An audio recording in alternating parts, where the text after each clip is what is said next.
주님께서 여러분과 함께 또한 사제의 영과 함께 요한이 전한 거룩한 복음입니다. 주님 영광 받으소서. 그때 필립보가 나타나엘을 만나 말하였다. 우리는 모세가 율법에 기록하고 예언자들도 기록한 분을 만났소. 나자렛 출신으로 요셉의 아들 예수라는 분이시요.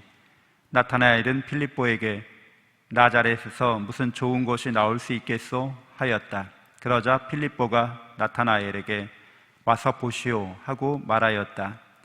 예수님께서는 나타나엘이 당신 쪽으로 오는 것을 보시고 그에 대하여 말씀하셨다.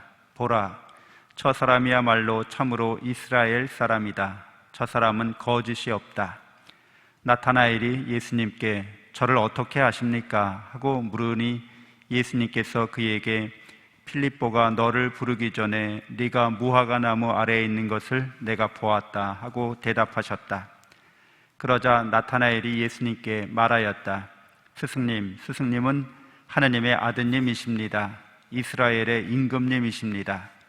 예수님께서 나타나엘에게 이르셨다. 네가 무화과 나무 아래에 있는 것을 보았다고 해서 나를 믿느냐? 앞으로 그보다 더 큰 일을 보게 될 것이다. 이어서 그에게 또 말씀하셨다. 내가 진실로 진실로 너희에게 말한다. 너희는 하늘이 열리고 하느님의 천사들이 사람의 아들 위에서 오르내리는 것을 보게 될 것이다. 주님의 말씀입니다. 그리스도님 찬미합니다. 참 예수님, 참 예수님 하느님의 복동이 사랑합니다. 사랑합니다. 네, 오늘 나타나엘 바르톨로메오 사도 축일입니다. 나타나엘이 예수님을 만나는 장면이 복음에 기록되어 있는데요. 나타나엘은 나자렛이라는 동네가 성경에 전혀 기록되어 있지 않은, 그러니까 예언하고는 거리가 먼 지역, 그런 지방이라는 것을 이야기합니다. 고을이라는 것을 말해줍니다. 그래서 나자렛에서 무슨 좋은 것이 나올 수 있겠소? 라고 반문하고 있는 거죠. 근데 나타나엘이 이제 필립보의 말을 듣고 예수님을 만나러 가게 되는데 그가 오는 걸 보고서 그를 알아봅니다. 예수님께서 참으로 이스라엘 사람이고 저 사람에게는 거짓이 없다라고 이야기하는 것을 듣게 됩니다. 사람들은 그가 사는 지역 또는 그 출신 지역 여러 가지로 그가 어떤 배경을 갖고 있는지 또 그가 사회적으로 어떤 위치에 있는지를 보고 사람들을 평가하려고 하죠. 우리 사회도 학연이나 지연이나 여러 가지 학벌, 스펙 이런 것들을 그가 사는 지역을 통해서 그 사람이 어떤 사람인지를 색안경을 끼고 바라봅니다. 실제로 우리 자신은 그런 것들을 덧입은 거죠. 본래 우리 자신은 덧입은 그러한 우리의 가진 것이나 우리의 배운 것이나 우리의 어떤 사회적 평가나 사회적 기준에 맞추어진 그것이 본래 나를 말하고 있지는 않다는 것을 잘 알고 있습니다. 어떤 수도원장이 어떤 왕의 큰 잔치에 초대를 받아서 가게 되었는데 많은 사람들이 초대를 받았고 그래서 드레스 코드라고 있죠. 잔치에 참석하는 사람의 예복을 입고 오게 돼 있는데 급하게 먼저 빨리 올 일이 있어서 허름한 옷을 수도자로서 허름한 옷을 입고서 미리 가게 되었는데 그 입장하는 데서부터 이제 구박을 받은 거죠. 그래서 타박을 받고서 입장하지 못하게 된 경우가 생겼습니다.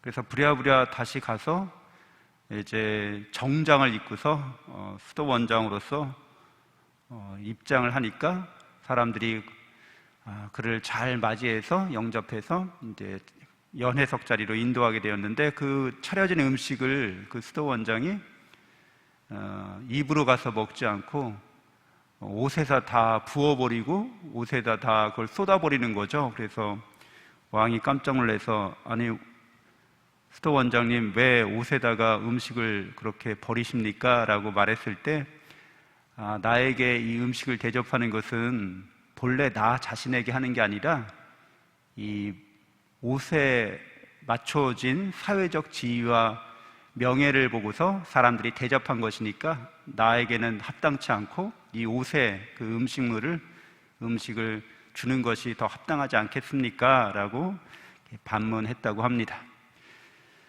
우리 자신이 예수 그리스도에 의해서 있는 그대로 보아지고 있는 그대로 사랑받고 있습니다. 우리는 하나님의 복덩이고 우리에게 불충분한 것은 없습니다. 나타나엘이라는 이름이 의미하는 바는 하나님이 주셨다라는 뜻을 갖고 있습니다. 그래서 우리가 하나님으로부터 받은 것을 생각할 때, 그것을 바로 볼 줄 알 때, 그 사람의 외면이나 그 사람의 외양, 또는 그 사람이 사회적으로 갖고 있는, 세속적으로 갖고 있는 여러 가지 지위나 명예나 하여튼 그런 모든 것을 벗어버리고 있는 그대를 보게 되면, 그는 또는 모든 사람들이 다 하나님의 사랑과 은총을 충만히 받고 있다는 것을 알게 됩니다.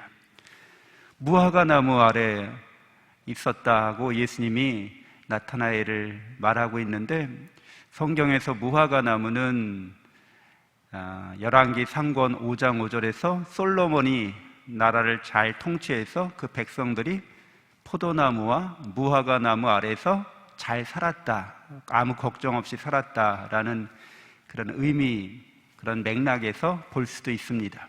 그러니까 하나님이 모든 것을 주셨기 때문에 무화과 나무 아래서 평화롭게 번영을 누리면서 그렇게 살고 있는 한 인간의 모습이라고 할 수 있습니다.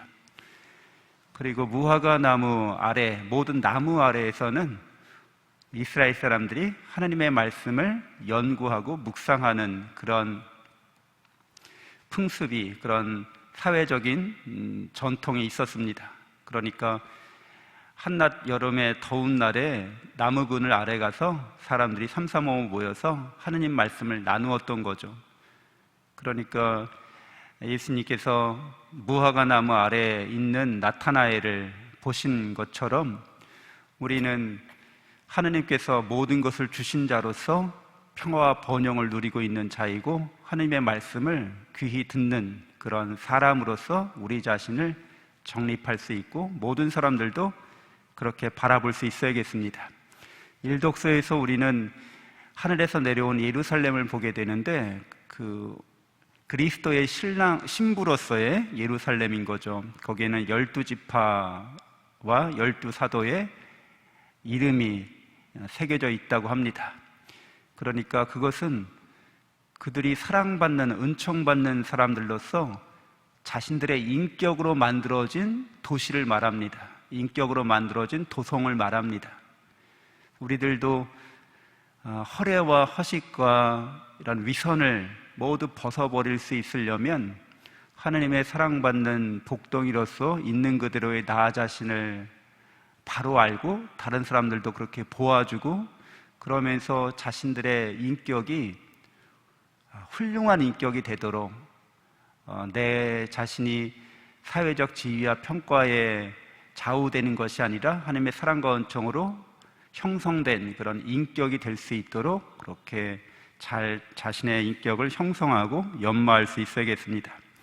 우리가 그렇게 할 수 있으려면 성경 안에서 예수 그리스도를 만나야 되고, 또 기도 안에서 직접 예수 그리스도를 볼 수 있어야 하고, 특별히 이런 성경 말씀과 기도 생활에 그런 절정을 이루는 그런 교회 안에서 내려온 은총이 바로 우리가 성사라는 걸 잘 알고 있죠.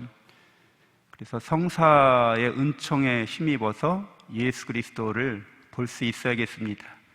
하느님 나라가 열려 있는 것과 그분의 하느님 나라에서의 은총이 성사를 통해서 우리에게 끊임없이 내려오고 있는 것을 볼 수 있어야겠고, 또 우리의 기도가 성사를 통해서 하느님께 봉헌되어지는 것 또한 볼 수 있어야겠습니다.